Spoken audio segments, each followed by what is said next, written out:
Hello guys, ఈరోజైతే మా ఇంటి గణపతి బప్ప విసర్జన జరగబోతుంది. వినాయకుడిని లేపే ముందు ఒక మంత్రం చదవాలి అంట. సో మా ఆయన చదువుతున్నాడు.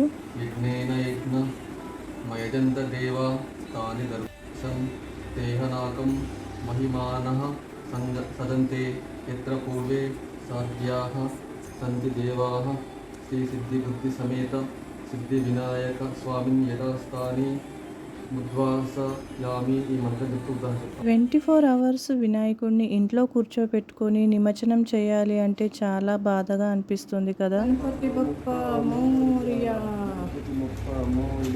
పుడ్చా వర్షి లౌకరియా, ఏక్ లాడు ఊట్లా, గణపతి బప్ప ఊట్లా. గణపతి బప్ప నిమజ్జనం ఎక్కడ చేసాం, ఎలా చేసాం అనేది నేను నెక్స్ట్ వీడియోలో చూపిస్తాను, చూడండి.